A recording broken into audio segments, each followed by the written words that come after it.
Hi there, welcome to the Tent News, where the truth comes to light and the stories everyone is talking about are brought straight to you. From shocking confessions and viral social media moments to real life mysteries and trending drama, this is the place where we uncover it all.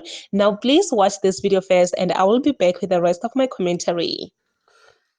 Bafowethu into ongayazi inkulu kunawe. Ngithi ake ngibuye wey'ngane zakwethu ngale ndaba yokuthi kubonane emhlangano phakathi kaMnumzane uCyril Ramaphosa kanye noNgizwe kanye noPhakela Umthakathi, ngoba abathanda iy'ndaba noma abasaphothi abaningi abasapota ipolitiki noma abasaphothi bepolitiki, amaxoki abasaphothi bepolitiki, amaphixiphixi, yiwo kanye ebese ngene athi shi, ayithatha indaba ayiphosta, ayibeka ngendlela yawo embi eronge. Usephendulile uPhakela Umthakathi, usephendulile umfowandabandaba, siyabonga mfowandabandaba.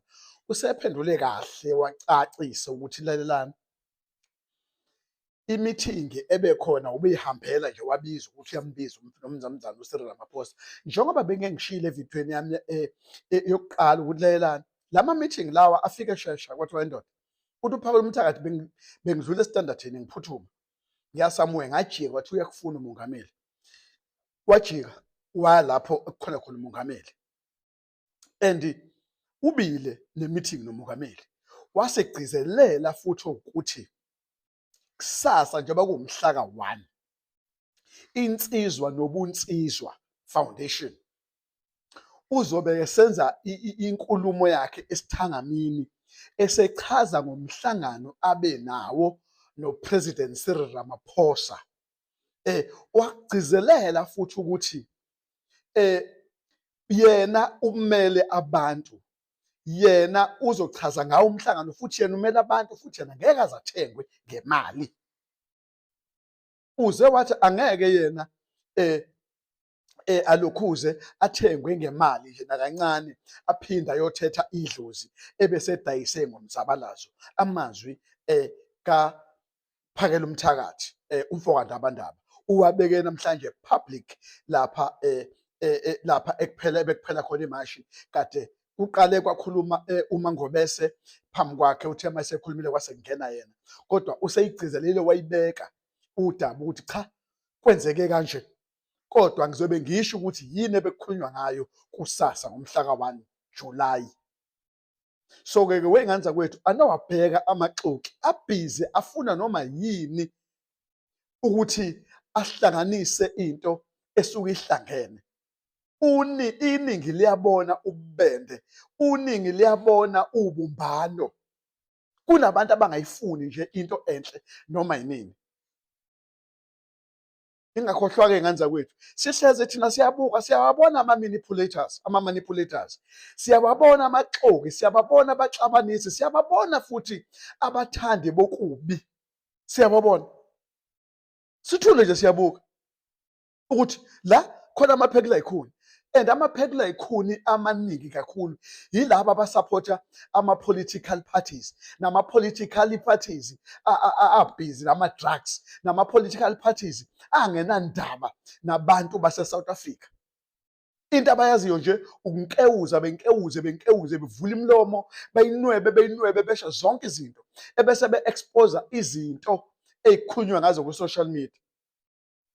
Nani-ke bafowethu-ke nina-ke ama-leader emashi and mashi, Phakela Umthakathi, Jacinta Mangobese, Ngizwe mkhulu, angayibheka izinto ezofuneka niphendule ngazo lapha kwi-social media, ngoba ezinye vele manje lokho eniyiphendula kwi-social media vele zinidonsela amazinyo abushelelezi, vele zinidonsela ukukhuluma, and niyasicompromise ngokuthi nijike nijahe ukufuna ukuyobhala kuma-social media. Iyekeni lento leyo. No, nikhulile bafowethu. There was no need ukuthi niphendule into ebhalwe abantu abakwi-social media ngey'nhloso zabo, ningazi ukuthi bahlose ukuthini. Vese babhala nje ngoba behlose ukuthi bafuna ukungcolisa igama lenu.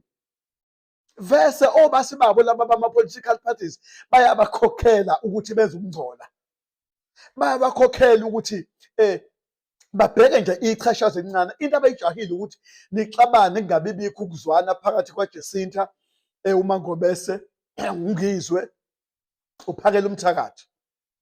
Siyabonga ukuthi uphakela umthakathi usevele obani wathi ngeke nize nibaxabanise, ngeke nize nisixabanise, nithanda ningathandi. Wakuveza ngokusobala umfoka Ndabandaba ulalela.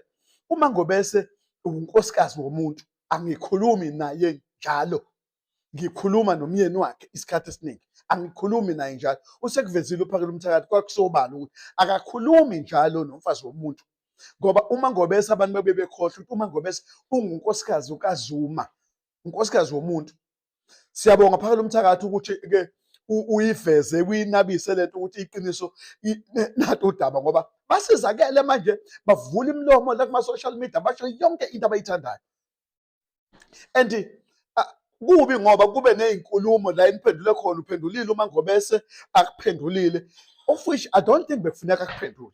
And then wabhala nophakela umthakathi, musani ukubhala ey'ntweni ey'bhalwa kuma-adverts noma kuma-article abhalwe vese imihlangano yabantu eningawazi yapha nama-leaders.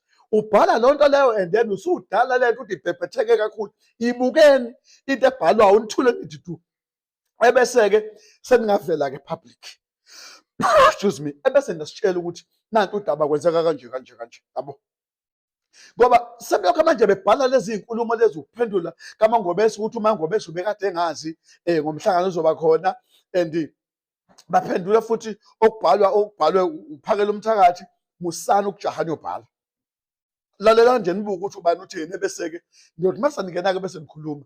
Njengoba seshilo kuphakela umthakathi kusasa uzobe phendula kusasa ukuthi umhlangano ubungani, wathembisa futhi ukuthi umele thina siyi-South Africa, umele thina siyi-South Africa, thina sithembe uphakela umthakathi, uthembisa ukuthi ngeke asasidayise.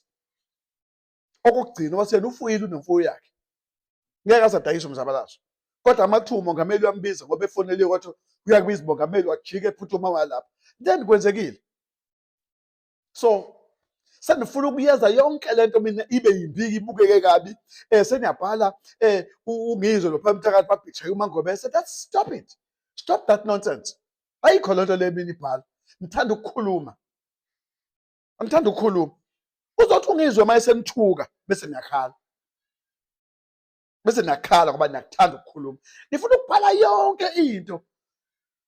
Kodwa manje kusizwa nini ukuthi iSouth Africa yenu ibe right kodwa nizenze ngathi ukuthi ni right ningekho right? Stop it, stop this nonsense. Manini manje, manini.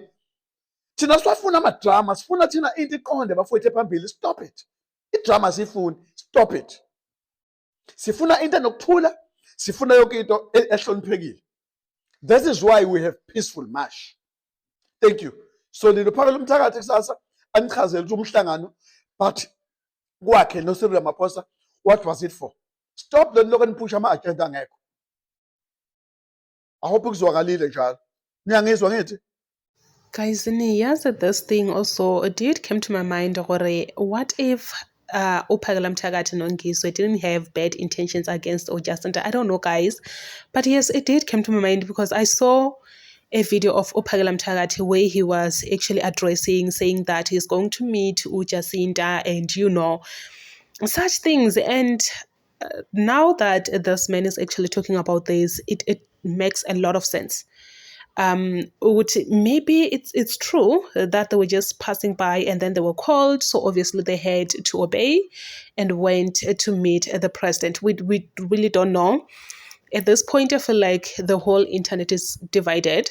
Everyone is waiting to hear what was that for, what was the meeting for, why were they meeting with the president? Because even Jacinta have no idea.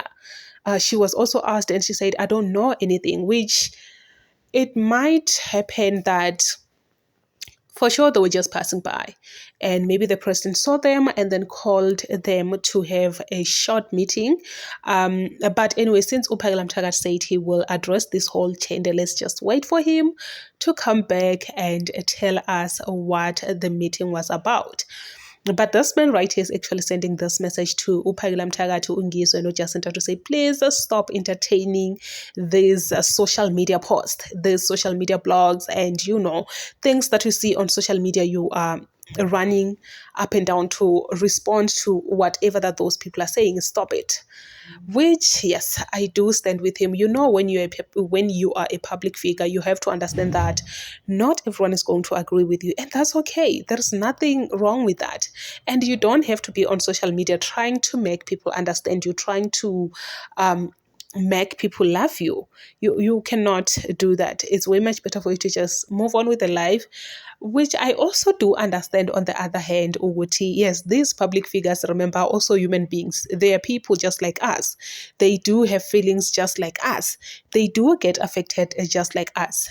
If you are just a human being, obviously, when you see someone saying something bad about you, you will want to address that. Which it makes a lot of sense. But anyway, please say your thoughts down below in the comment section. What do you think?